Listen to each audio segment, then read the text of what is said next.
Boa noite.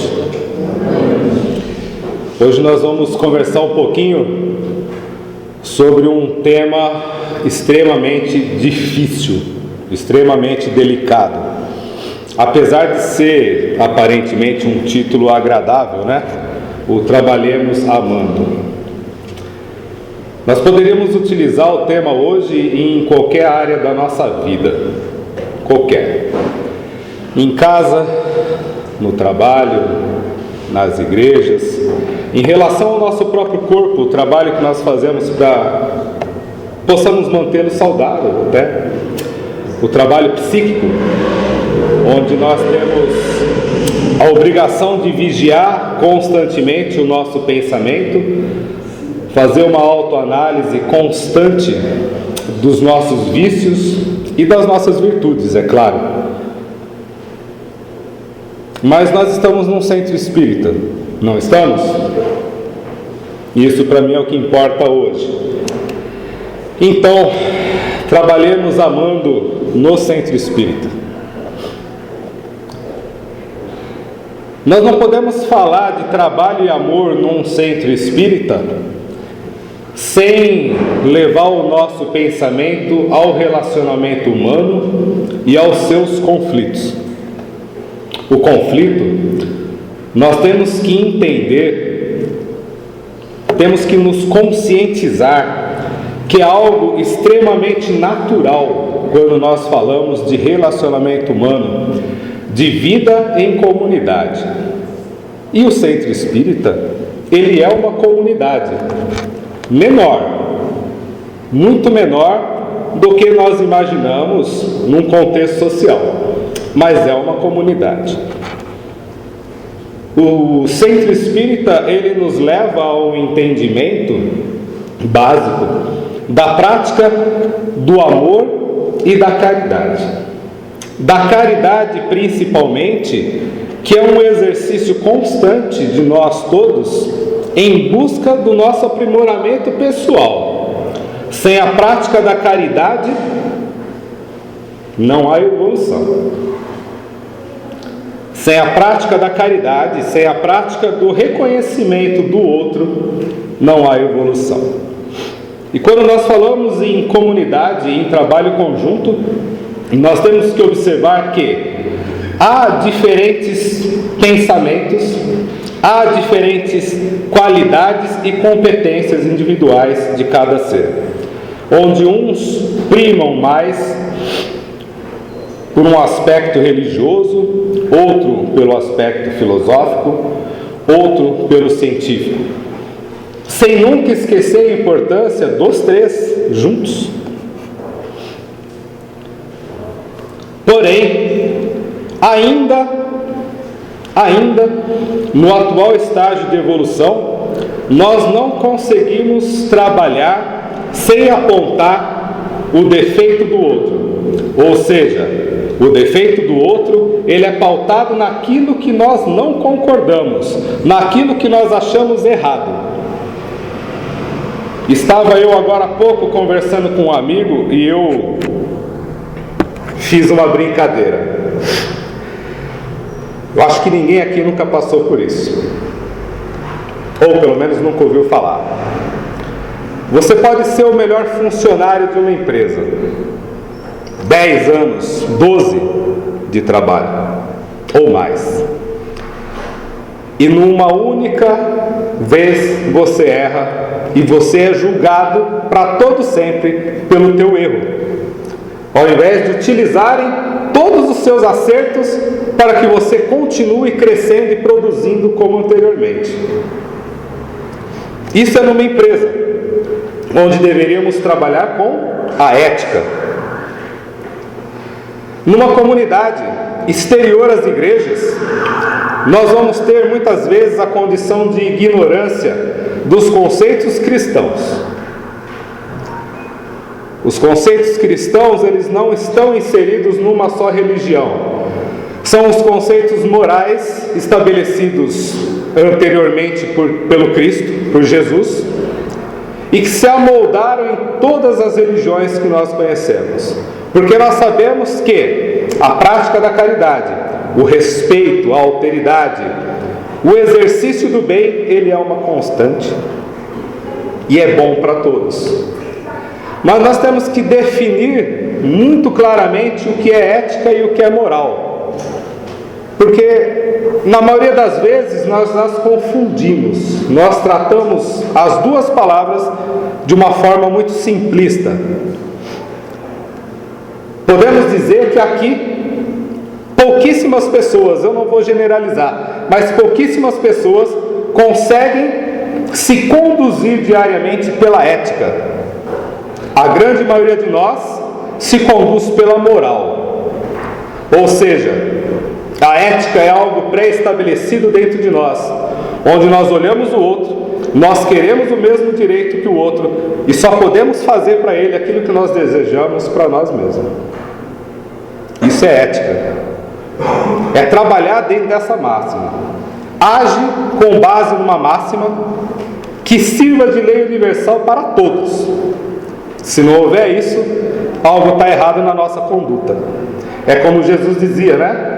Túmulos caiados, bonitos por fora e a podridão total por dentro. A moral ela é estabelecida pelo conteúdo doutrinário das diversas igrejas que nós conhecemos. Cada uma com o seu campo doutrinário e suas regras pré-estabelecidas, porém todas cercadas pelas leis morais do Cristo, que todos, eu imagino, devem conhecer pelo menos mais de meia dúzia delas.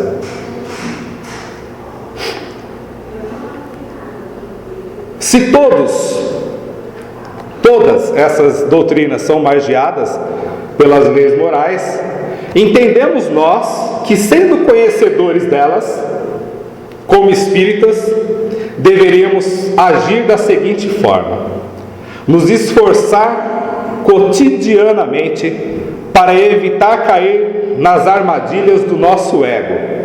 Ou seja, simplificando um pouco a coisa, reconhecer os nossos vícios e tentar acobertá-los, mas não escondê-los na frente de todos.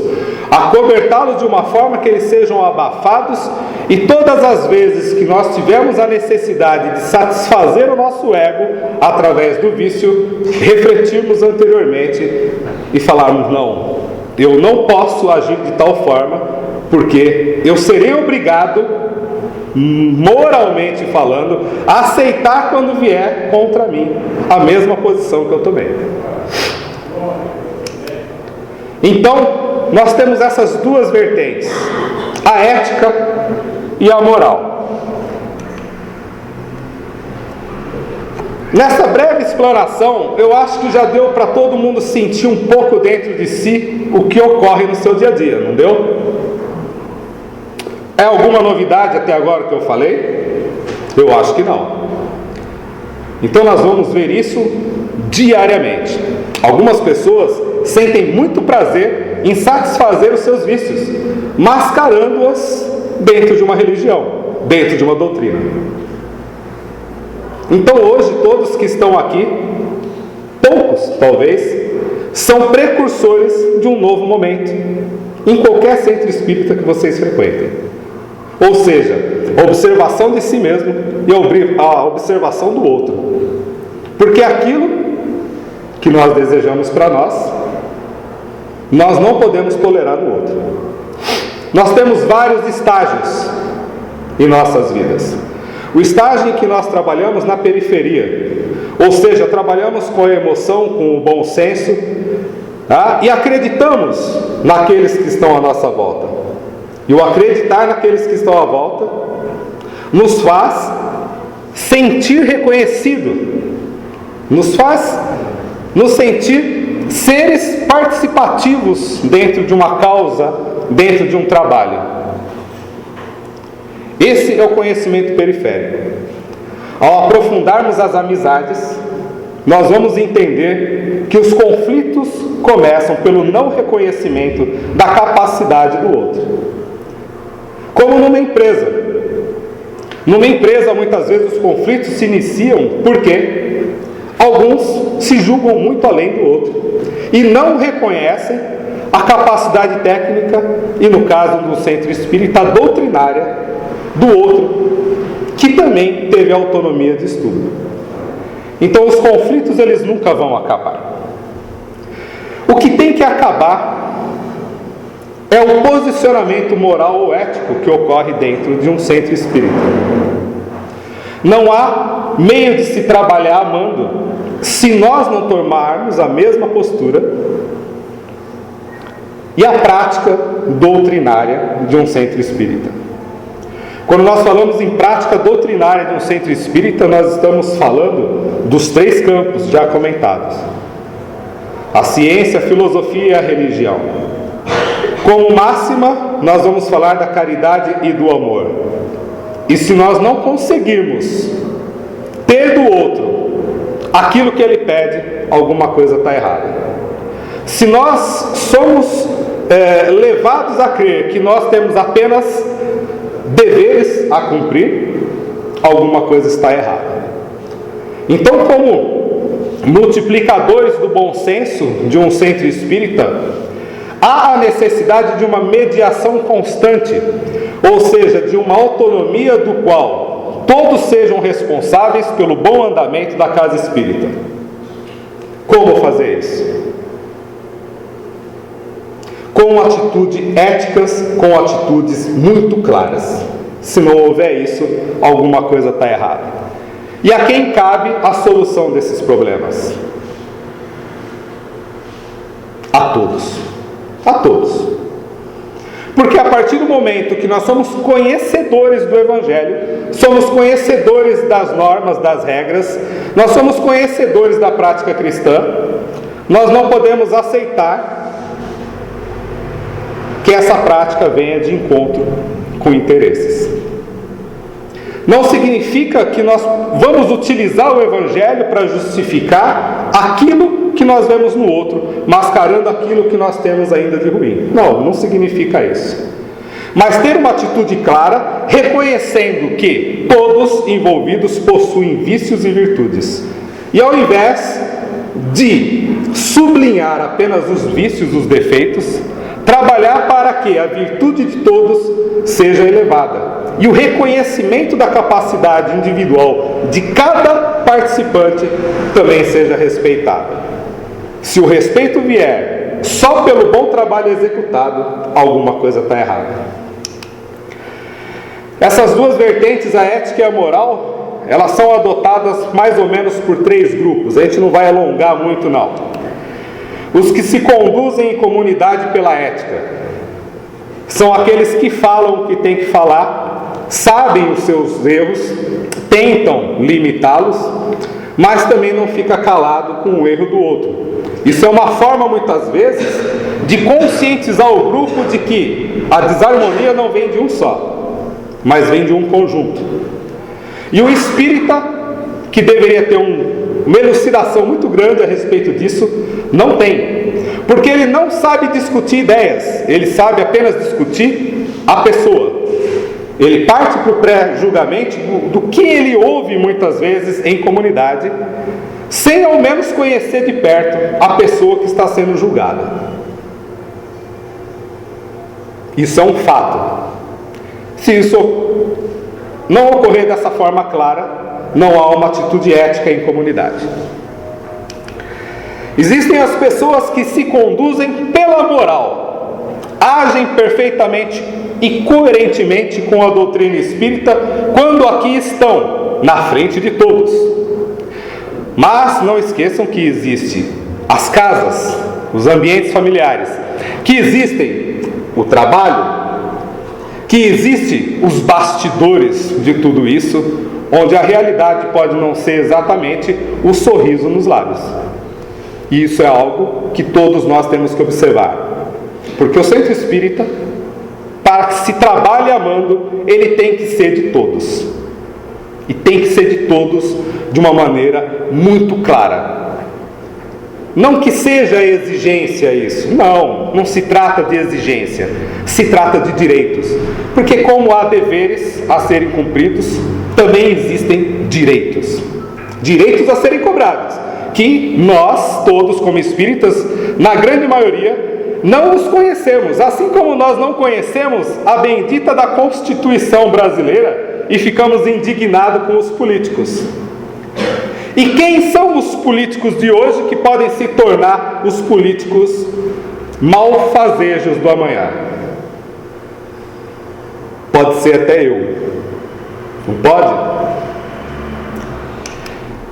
Existem os que, conhecendo ambas, a ética e a moral, sucumbem aos próprios vícios com um argumento muito simples de proteção. Eu já ouvi muito isso. Guardiães da doutrina espírita. Já ouvi muito. Quem tem a verdade nas mãos? Quem tem posse da verdade? A verdade absoluta que nós podemos possuir é a prática do bem. O centro espírita é um espaço comunitário onde nós temos o direito e a obrigação de praticar o bem como um exercício de reforma íntima, de crescimento, auxiliando os outros, compreendendo a nós mesmos e compreendendo as diferenças. Porque se isso não ocorrer numa casa espírita, o que eu posso dizer? Pura máscara. Não vou dizer aqui que só haja coisas ruins, não. Nós temos o estudo, nós temos a semente plantada em relação e direção ao bem. Nós temos a oportunidade de fazer aquilo que nós viemos para fazer. Na filosofia, esse conceito se chama eudaimonia.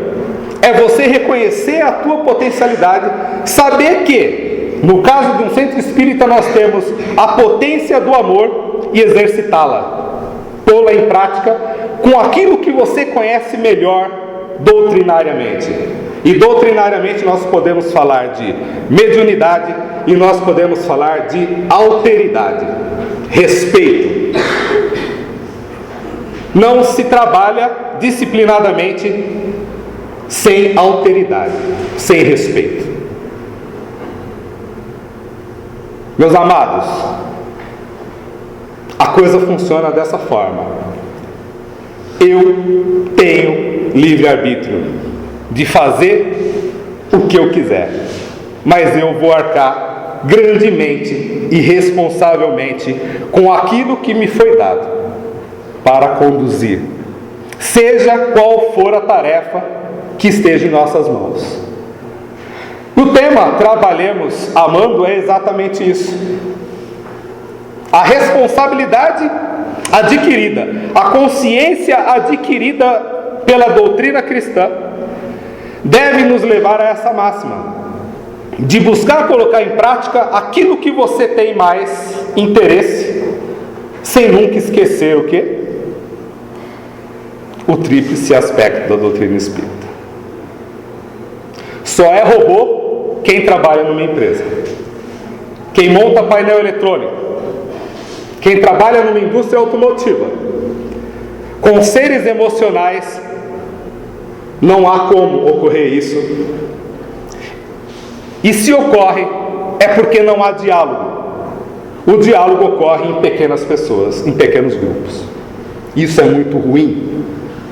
Porque há pouco me disseram, coincidentemente, a quem muito foi dado, muito será cobrado. Seja qual for o nível de nosso entendimento, seja qual for o nível de nosso interesse. Vejam bem, tudo que eu estou falando aqui ocorre dentro dos nossos lares, no trabalho, nas igrejas, na política, até dentro de um ônibus que vocês não conhecem ninguém. Mas num local, num ambiente onde todos se reconhecem ou deveriam se reconhecer, muitas vezes há essa falha de comunicação.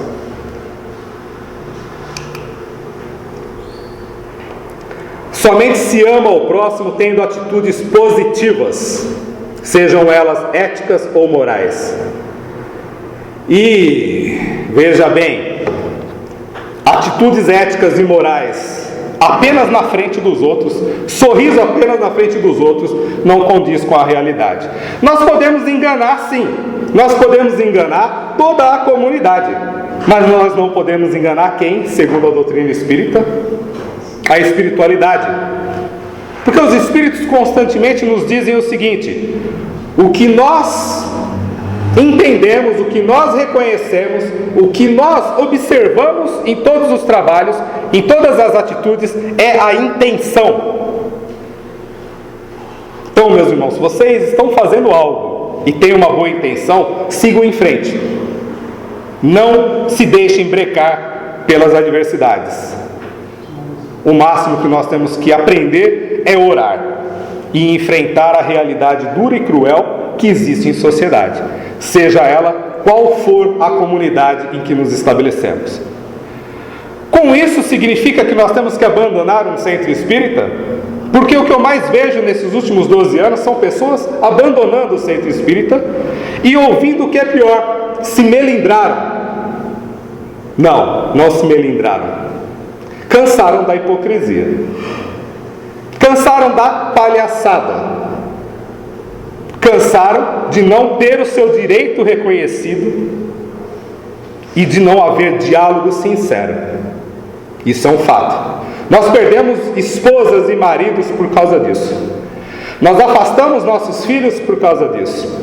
Nós perdemos emprego exatamente pelos mesmos motivos. E aqui nós não ganhamos nada. Todo trabalho no centro espírita, ele é voluntário. De quem é o centro espírita? De todos. Cadê a participação política? E quando eu falo política, eu não falo de bastidores, de conchavos. Eu falo participação política no sentido de que todos tenham interesse pelas coisas que ocorrem na casa. Cadê? Não há. Porque todos têm medo de assumir responsabilidade, e isso é bom para alguns, seja em qual ambiente for. Lembre-se bem disso. Immanuel Kant, imperativo categórico: age sempre de tal modo que o teu comportamento possa vir a ser o princípio de uma lei universal. Se eu sou maledicente e não controlo isso, eu estou dando abertura para que as pessoas sejam. Se eu persigo, pode ser que eu não encontre um adversário à altura encarnado. Mas os desencarnados, a influência do meio, as afinidades dirão mais alto. E isso é um perigo. Porque o seu Rufino agora há pouco me disse: muitas vezes nós somos cegos e incrédulos, sendo guiados por cegos, por interesses pessoais, sejam eles quais forem. Isso é muito grave. A moral propriamente dita não é a doutrina que nos ensina como sermos felizes, mas como devemos tornar-nos dignos da felicidade. E como nós podemos ser dignos da felicidade? Num trabalho voluntário, servindo com amor, estudando com mais amor ainda, identificando os acertos e os erros de todos, para que isso seja resolvido de uma forma geral, respeitando sempre a diversidade. A reencarnação e o trabalho. A reencarnação, ela é um trabalho constante de amor. Ela é um constante trabalho de amor, porque nós temos a obrigação de chegar aqui e não sucumbir ao animismo de existências pretéritas. Ou seja, nos deparar com as outras pessoas, nos sentirmos mal e não a tolerarmos. Porque isso acontece. Acontece dentro de casa, com os nossos próprios filhos, com as esposas, os maridos.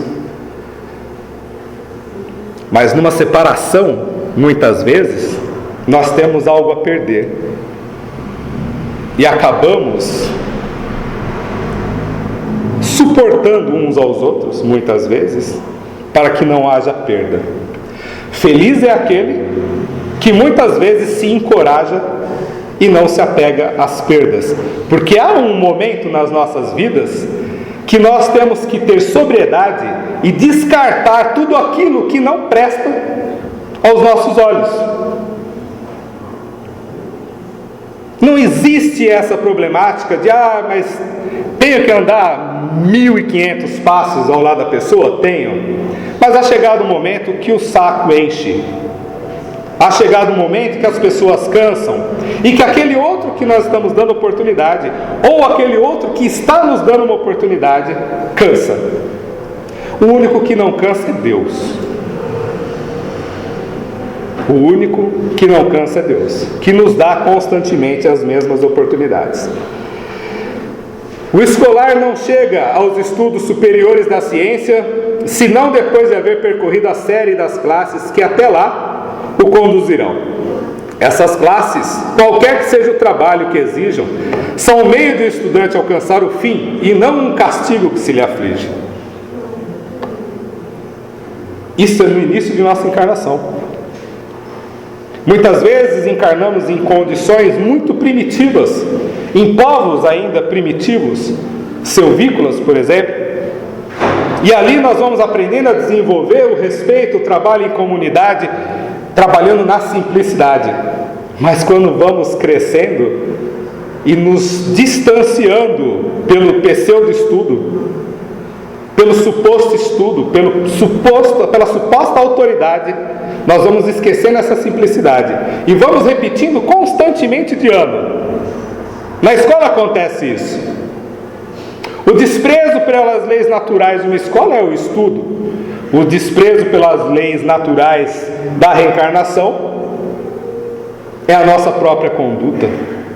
Não agimos conforme queremos diante dos outros, nós vamos repetir as reencarnações das mesmas formas. Falamos muito em amor, respeito e caridade, mas lá na frente nós vamos ver que as coisas não funcionam dessa forma. E quem vai ganhar? Ainda há uma cultura de perda e ganho. Se eu abrir mão para aquela opinião, eu estou perdendo. Eu tenho que impor a minha autoridade, eu tenho que impor o meu conhecimento para que eu ganhe. E esquecemos que não há necessidade de perda e nem ganho, mas de reconhecimento de todos. Então, se vocês um dia vivenciarem isso, brequem. Não desprezem, não isolem o outro, não afastem de si o outro, mas o abracem, mas brequem com sinceridade.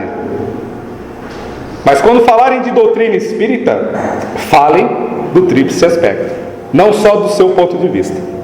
Isso não cola mais. Nós somos seres hoje muito mais inteligentes do que 50 anos atrás, que acreditávamos piamente nos padres católicos, que muitas vezes ainda remanescem, reincidem no próprio animismo, o que é um erro dentro da doutrina espírita.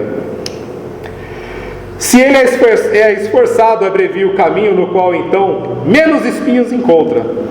Outro tanto não sucede àquele a quem a negligência e a preguiça obrigam a passar duplamente por certas classes.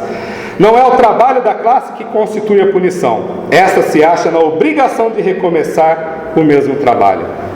E se nós não abrirmos mão do nosso ego, nós vamos recomeçar 1 milhão de vezes.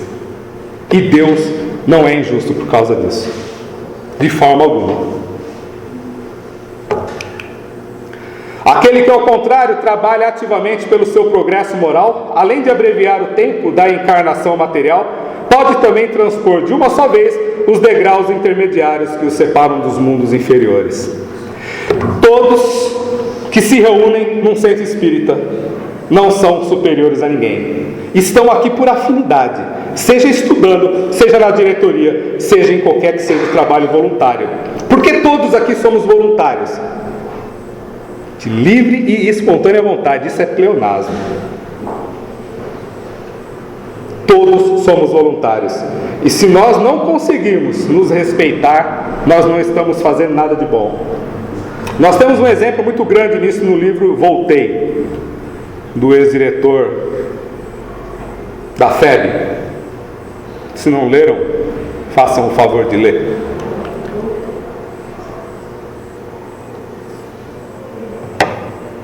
Não vai dar tempo, porque o meu horário já terminou. Mas eu gostaria de convidar vocês, ao chegarem em seus lares, lerem esse item. Muito se pedirá àquele que muito recebeu. Tá? Façam uma reflexão profunda. Ele está no capítulo 18 do Evangelho segundo o Espiritismo. Quiçá fôssemos todos ignorantes e não soubéssemos o que é respeito, o que é caridade e o que é amor. Antes fosse assim, porque estaríamos bem. Pois se reconhecêssemos de verdade esses critérios, pouquíssimos conflitos haveriam dentro de um centro espírita. E pior, é não haver coragem de se resolver isso com clareza. Vocês vão observar isso não como uma maneira negativa, mas nos seus trabalhos voluntários vocês vão ver as dificuldades, qual a parte que lhe coube ou está lhe cabendo nisso, e vão ter a oportunidade de reverter isso. Porque se não quiserem fazer assim, estão no lugar errado. Não adianta falar que é missão, que é chamamento. Não adianta. Nós podemos enganar todos, inclusive a nós mesmos, menos os mentores da casa. Muito obrigado a todos.